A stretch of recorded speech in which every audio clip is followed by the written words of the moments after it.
امام جعفر صادق نے سینکڑوں سال قبل جانوروں کے بارے میں ایک حیران کر دینے والی بات بتائی۔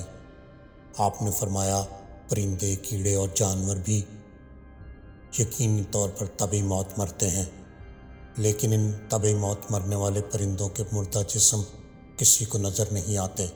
آخر یہ لاشیں کہاں چلی جاتی ہیں؟ مثلاً ہمارے علاقے میں بے شمار پرندے، بلیاں اور چوہے اور دوسرے جانور پائے جاتے ہیں۔ یہ جانور بھی اپنی طبعی موت مرتے ہیں۔ روزانہ ہزاروں پرندے اور دوسرے جانور مرتے ہوں گے، لیکن ان کے مردہ جسم ہمیں کہیں نظر نہیں آتے۔ البتہ ان مردہ جانوروں کی لاشیں ہمیں نظر آتی ہیں، جو قید میں مر جائیں، یا انہیں زہر دے دیا ہو، یا شکاری نے یا کسی دوسرے پرندے نے اسے گھائل کیا ہو۔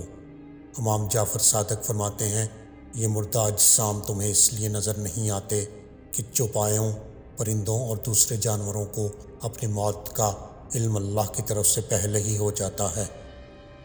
وہ اس مقررہ وقت سے پہلے پہاڑوں کی غاروں، درختوں کے کھوکھلے تنوں، زمین کے سوراخوں یا گہرے گڑھوں میں جا کر بیٹھ جاتے ہیں اور وہیں مر جاتے ہیں۔ یہ اللہ کا نظام ہے، جس کی وجہ سے آج انسان سکون سے سانس لے رہا ہے، ورنہ اگر باقی جانوروں، کیڑوں کو چھوڑ کر صرف پرندوں کو لیا جائے، ایک اندازے کے مطابق دنیا میں پرندوں کی تعداد 700 ارب ہے۔ اگر یہ پرندے سرعام طبعی موت مرتے تو زمین پر قدم رکھنے تک کی جگہ نہ ملتی۔ ہر طرف ان کے مردہ جسم ہوتے، جو گندگی اور بے شمار بیماریوں کا سبب بنتے، اور تم اپنے پروردگار کی کون کون سی نعمتوں کو جھٹلاؤ گے۔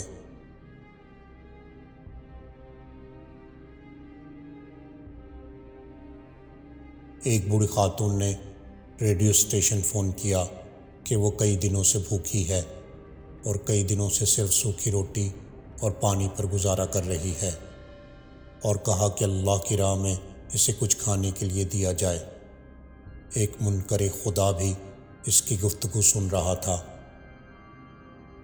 اور اس کو مذاق کی ایک بات سوجی۔ اس نے کھانے پینے کی اشیاء خریدیں اور اس بوڑھی عورت کا ایڈریس معلوم کرنے کے بعد اپنے نوکر سے بولا کہ جا کر اس بوڑھی عورت کو دے آؤ۔ جب وہ پوچھے کہ یہ کس نے بھیجا ہے تو بتانا کہ یہ شیطان کی طرف سے تحفہ ہے۔ وہ بوڑھی عورت اتنا زیادہ کھانے کا سامان دیکھ کر بہت خوش ہوئی اور جلدی سے اپنے گھر کے کونے میں وہ رکھنے لگی۔ ایسے میں نوکر نے پوچھا کہ آپ معلوم نہیں کرنا چاہیں گی کہ یہ سامان کس نے بھیجا ہے؟ یہ سن کر وہ بولی، مجھے اس کی کوئی پرواہ نہیں کہ کس نے بھیجا ہے، مگر اتنا معلوم ہے کہ جب میرے رب کا حکم آتا ہے، شیطان بھی حکم کی تعمیل کرتا ہے۔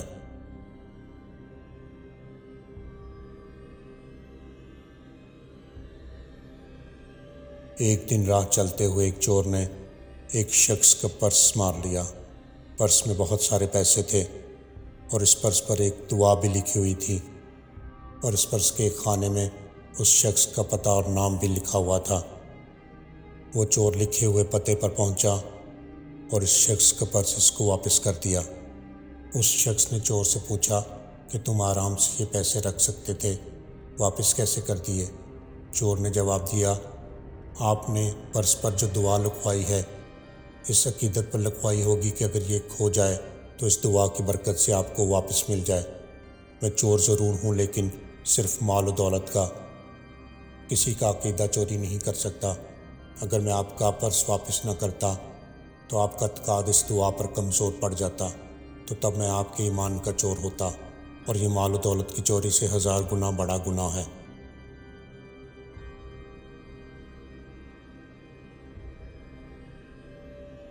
ایک بڑھیا سر پر گٹھڑی اٹھائے جا رہی تھی۔ ایک خوبصورت نوجوان آتا ہے اور کہتا ہے کہ اماں، یہ گٹھڑی کدھر لے کر جا رہی ہیں؟ لائیں مجھے دیں، میں اٹھاتا ہوں۔ بڑھیا کہتی ہے، بیٹا، سنا ہے شہر میں ایک جادوگر آیا ہوا ہے جس کا نام محمد ہے۔ جو اس سے ملتا ہے یا اس سے بات کرتا ہے وہ سیکھا ہو جاتا ہے۔ میں اسی کے ڈر سے یہ شہر چھوڑ کر جا رہی ہوں۔ منزل پر پہنچ کر جوان نے بڑھیا کا سامان سر سے اتارا اور اس سے اجازت چاہی۔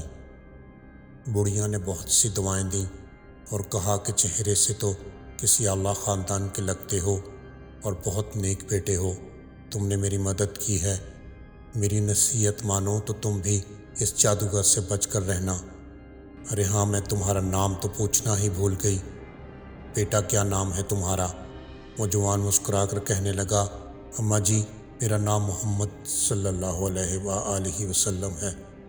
یہ سن کر بڑھیا نے کہا، اے اللہ کے نبی محمد صلی اللہ علیہ وآلہ وسلم، مجھے بھی کلمہ پڑھا دیجئے۔ سبحان اللہ۔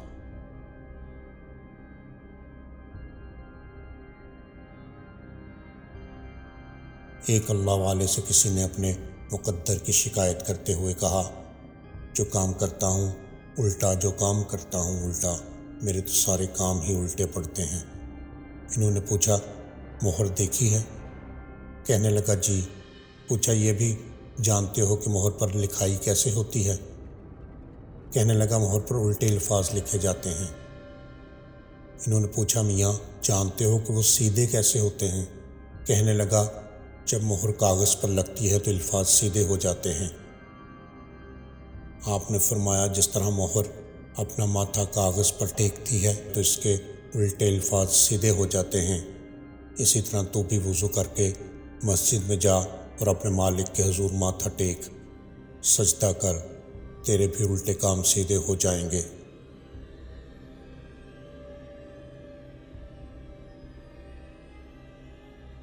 ایک سیٹھ کو بابا جی نے سمجھایا کہ اللہ کی راہ میں دیا کر، تیرے مال میں اور اضافہ ہوگا۔